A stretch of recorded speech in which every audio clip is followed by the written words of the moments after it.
Look at Randy Orton slithering. Oh, watch out, watch out, watch out, watch out! R.K.O. hits the cover.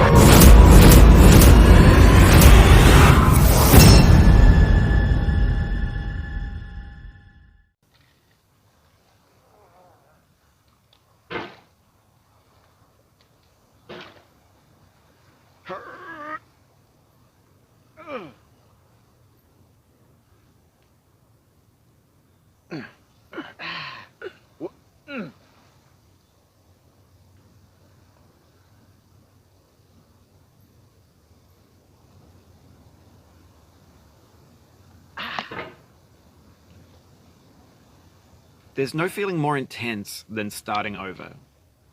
If you deleted your homework the day before it was due, as I have, or if you left your wallet at home and you have to go back after spending an hour in the commute. If you won some money at the casino and then put all your winnings on red but it came up black. If you got your best shirt dry cleaned before a wedding and then immediately dropped food on it. If you won an argument with a friend and then later discovered that they just returned to their original view. Starting over is harder than starting up. If you're not ready for that, like if you've already had a bad day, then what you're about to go through might be too much. Feel free to go away and come back. I'll be here. Alright, thanks for coming with me on this trip. I'll understand if you have to take a break at any point. Just find a safe place to stop and quit the game. And don't worry, I'll save your progress, always, even your mistakes. This game is a homage to a free game that came out in 2002 titled Sexy Hiking. The author of that game was R.K.O, a mysterious Czech designer who was known at the time as the father of B games. And B games are rough assemblages of found objects. Designers slap them together.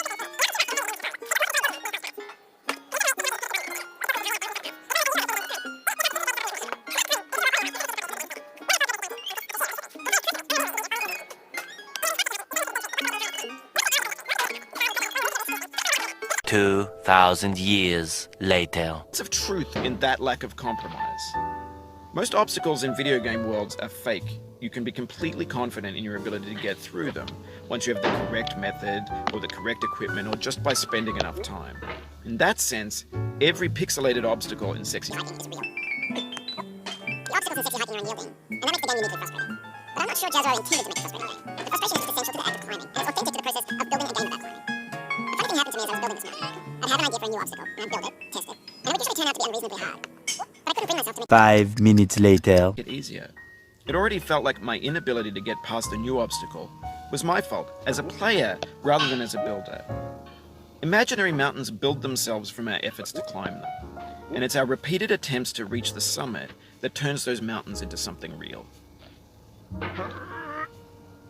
When you're building a video game world, you're building with ideas, and that can be like working with quickset cement.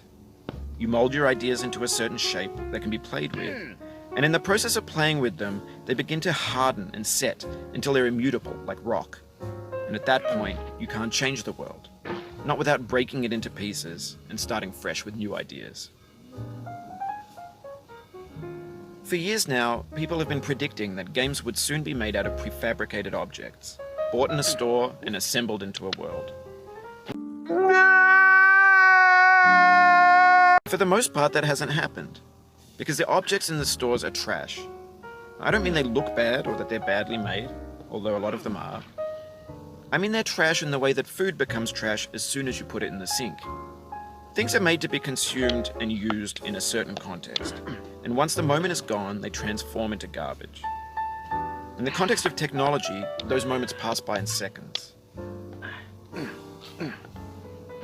Over time, we've poured more and more refuse into this vast digital landfill that we call the internet. It now vastly outnumbers and outweighs the things that are fresh and untainted and unused. When everything around us is cultural trash, trash becomes the new medium, the lingua franca of the digital age. And you can build culture out of trash, but only trash culture.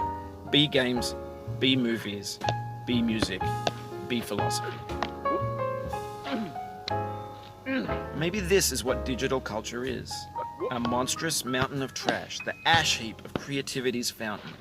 A landfill with everything we ever thought of in it.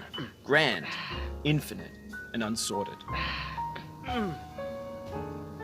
There's 3D models of breakfast, Gen X's fanfic novels, scan magazines, green screen Shia LaBeouf, banned snuff scenes on LiveLeak. Facebook's got lifelike bots with unbranded adverts and candid shots of Kanye and Taylor Swift mashups, car crash epic failed gifs, Russian dashcam vids, discussions of McRibs, discarded, forgotten, unrecycled, muddled, rotten, untitled. Everything's fresh for about 6 seconds, until some newer thing beckons, and we hit refresh. And there's years of persevering, disappearing into the pile, out of style, out of sight. In this context, it's tempting to make friendly content that's gentle, that lets you churn through it but not earn it. Why make something demanding if it just gets piled up in the landfill, filed in with the bland things? When games were new, they wanted a lot from you. Daunting you, taunting you, resetting and delaying you. Players played stoically.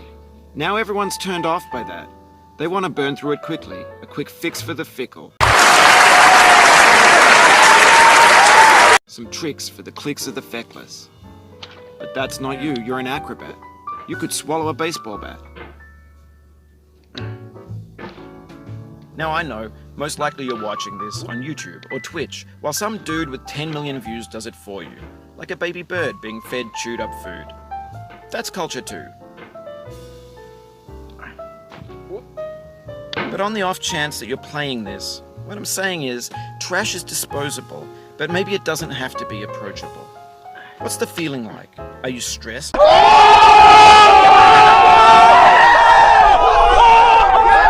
I guess you don't hate it if you got this far, feeling frustrated. It's underrated.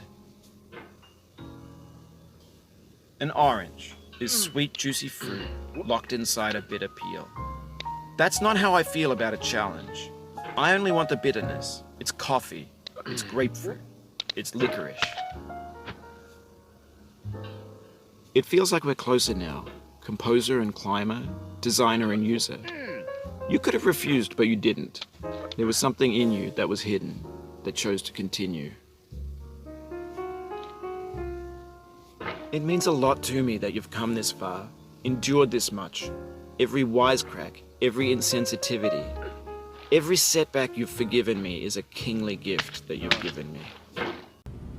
No! God, please, no! No! No!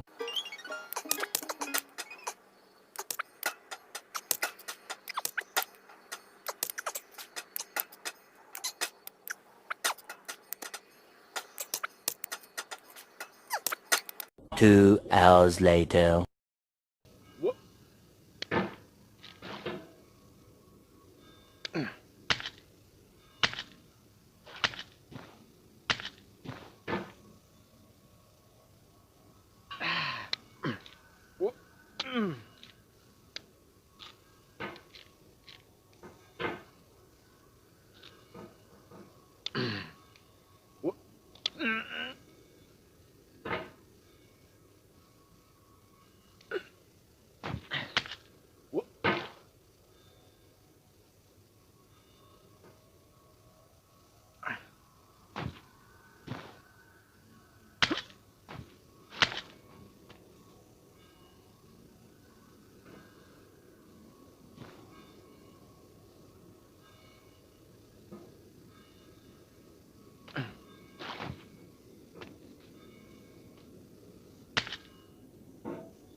We have the same taste, you and I.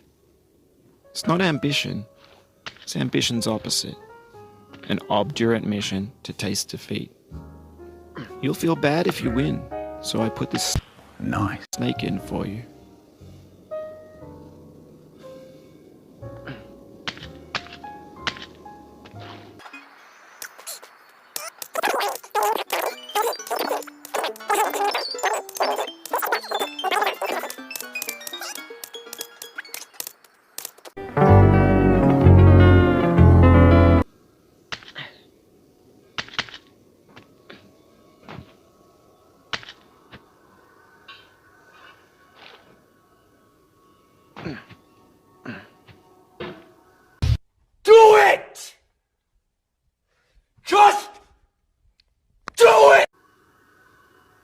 Now, you've conquered the ice cliff, the platforms, the church, and the rectory, the living room and the factory, the playground, the construction site, the granite rocks, and the lakeside. You've learned to hike. There's no way left to go but up, and in a moment I'll shut up. But let me say, I'm glad you came.